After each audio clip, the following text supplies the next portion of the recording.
Septian Dwi Saputra dengan nomor induk mahasiswa 4112322056, Universitas Dian Nusantara, Fakultas Teknik Informasi.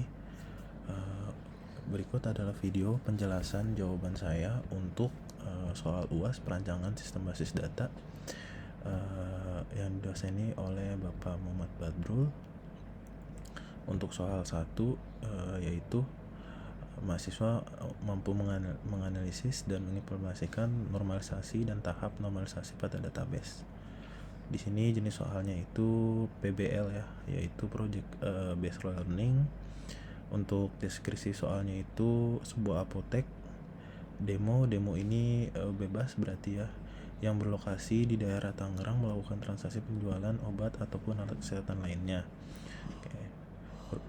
Di sini terdapat contohnya. Untuk rubik nilainya sendiri kita bisa membuat perancangan sesuai atau pemikiran kita sendiri ya, mulai dari tahapan bentuk asumsi dan lakukan desain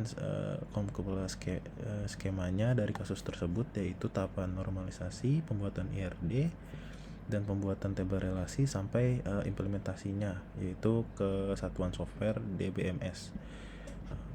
Untuk kriteria sendiri di sini masuk untuk case-nya untuk seperti tadi pembuatan normalisasi, pembuatan ERD sampai cardinal ratio, transformasi table, pembuatan tabel relasi, penggunaan perintah SQL table di aplikasi DBMS.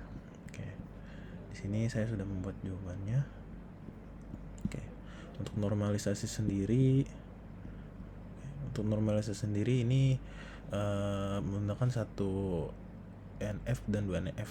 Di tabel awal ini masuk ke 1 NF, langsung ke tabel pelanggan, ada nama pelanggan, nomor telepon berserta alamat, serta di tabel barang ada nama barang, merek, harga satuan. Lanjut ke tabel transaksi, ada nomor transaksi, nama pelanggan, nama barang, jumlah, dan subtotalnya. Masuk ke 2 NF, tabel pelanggan, nama pelanggan, nomor telepon, alamat, nama barang, merek, harga satuan. Tabel transaksi, headernya nomor, di sini terisi nomor transaksi, nama pelanggan, dan tabel transaksi detailnya yaitu nomor transaksi, nama barang, beserta jumlah. Oke. Untuk IRD cardinality rationya saya sudah menyelesaikannya di localhost, dan ini contoh hasil dari IRD-nya. Untuk penjelasannya sendiri di entitas pelanggan ini mewakili data pelanggan dengan atribut nomor pelanggan, nomor telepon, dan alamat, beserta barang mewakili data barang, atributnya nama barang, merek, dan harga satuan, serta transaksi headernya menghubungkan transaksi dengan pelanggan, dan transaksi detailnya mencatat detail transaksi seperti barang dan barang yang dibeli dan jumlah. Untuk relasinya sendiri masuk ke transaksi header dan transaksi detail. Memiliki relasi dibuat oleh, dan transaksi detailnya terdiri dari transaksi header dan melibatkan dengan entitas barang. Oke. Dan cardinality rationya masuk ke transaksi header dan pelanggan. Untuk ini dia menjadi satu pelanggan dapat membuat banyak transaksi, minimal 1 banding n, dan satu transaksi hanya dibuat oleh satu pelanggan, yaitu 1 banding 1, dan transaksi detail beserta transaksi header. Masuk ke satuan transaksi header dapat memiliki banyak transaksi detailnya, dan satuan transaksi detail hanya termasuk dalam satu transaksi header, yaitu 1 banding 1. Transaksi detail dan barang masuk ke satuan barang dapat terlibat dalam banyak transaksi detail, dan satuan transaksi detail hanya melibatkan satu barang. Oke. Untuk penjelasannya, 1 dan 1 itu adalah satu entitas terhubung dengan satu tempat entitas lainnya. Jadi di entitas 1 terhubung dengan entitas lainnya. Untuk contoh seperti ini, entitas ini terhubung dengan misalkan entitas barang terhubung dengan entitas transaksi, dan transaksi detail terhubung dengan transaksi header. Oke, untuk satu berbanding n, yaitu satuan entitas dapat berhubung dengan banyak entitas lainnya, tetapi entitas lainnya hanya dapat berhubung dengan satu entitas pertama. Sebagai contoh, di sini adalah transaksi detail dan transaksi header. Oke, ini hanya satu saja dan tidak bisa bercabang. Untuk NM-nya itu banyak jenis dapat berhubung dengan banyak entitas lainnya, tidak ada dalam kasus ini. Di interpretasi koordinator ini dan dalam konteks bisnis, satu pelanggan dapat membuat banyak transaksi.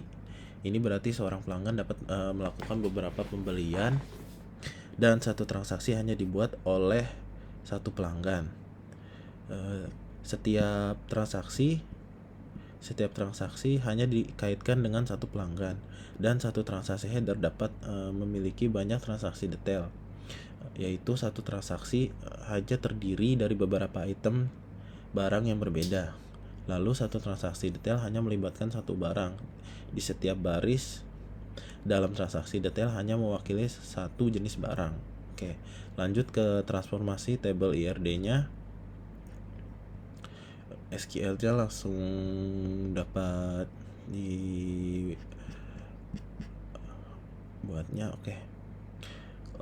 Penjelasan dari SQL-nya ini atau dari tabel IRD ke LRS-nya ini, yaitu create table itu untuk perintah membuat table baru, integer itu untuk tipe data bilangan bulat, varchar itu tipe data untuk teks panjang karakter yang ditentukan, desimal itu untuk tipe data bilangan desimal, primary key itu menentukan kolom mana yang menjadi kunci utama, dan foreign key itu menentukan kolom mana yang merupakan kunci asing dan merujuk ke tabel lain.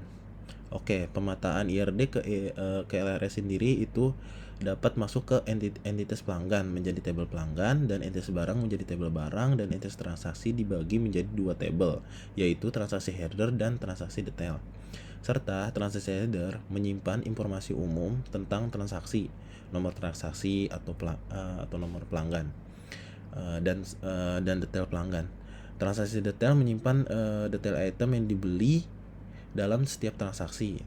Relasinya antara transaksi header dan pelanggan direpresentasikan oleh kunci asing, yaitu ID underscore pelanggan di tabel transaksi header.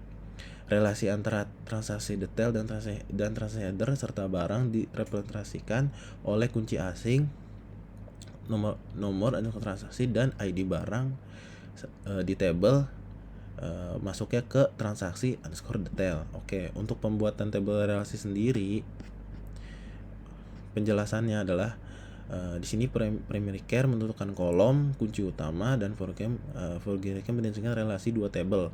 Sama seperti tadi, mungkin penjelasan tabelnya saja, yaitu pelanggan menyimpan data tentang pelanggan, barang menyimpan data dasar tentang barang yang mau dijual, transaksi header-nya menyimpan informasi umum tentang setiap transaksi termasuk pelanggan yang melakukan transaksi, dan transaksi header menyimpan item yang dibeli di setiap transaksi termasuk jumlah. Oke. Penting diingat bahwa normalisasi struktur tabel di atas ini yang saya buat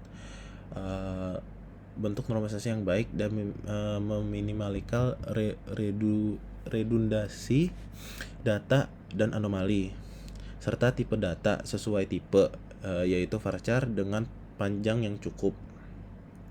Indeksnya dapat ditambahkan indeks pada kolom yang sering digunakan dalam pencarian untuk meningkatkan kinerja, dan constraint-nya tambahan constraint seperti not null, unique, dan check untuk menjaga integritas data. Untuk contoh penggunaan di sini Anda bisa langsung untuk menambahkan pelanggan baru, yaitu ke insert into pelanggan, masuk ke nama pelanggan, nama underscore pelanggan, dan nomor berapa nomor telepon, nomor langsung telepon dan alamat. Sebagai contohnya, ini keluarnya value misalkan nama pelanggan Budi, nomor teleponnya, serta jalan. Untuk menambahkan transaksi baru, Anda cukup menginsert di SQL-nya transaksi header ID pelanggan yang diasumsikan values-nya 1 masuk ke asumsi ID pelanggan 1 adalah Budi. Oke. Insert intonya transaksi detail, nomor underscore transaksi, ID, barang, dan jumlah. Values-nya yang keluarnya adalah transaksi 1, detail 112, dan nomor transaksi 1,2,1. Diasumsikan nomor transaksi adalah 1 dan ID barang 1,2 sudah ada. Oke. Untuk penggunaan table SQL sesuai aplikasi DMS sendiri, di sini kita dapat perintah masuk ke perintah lainnya, yaitu join yang menggabungkan data dari 2 table atau lebih, group by mengelompokkan data berdasarkan 1 atau 5 kolom, dan having untuk memfilter hasil setelah pengkelompokan, order by atau mengurutkan hasil query. Contoh query dengan join. Misalkan kita membuat untuk nama pelanggan B untuk barang dan jumlah. Oke. From-nya masuk ke transaksi detail. Sebagai contoh, innernya transaksi header h on di nomor transaksi sama dengan h.no underscore transaksi.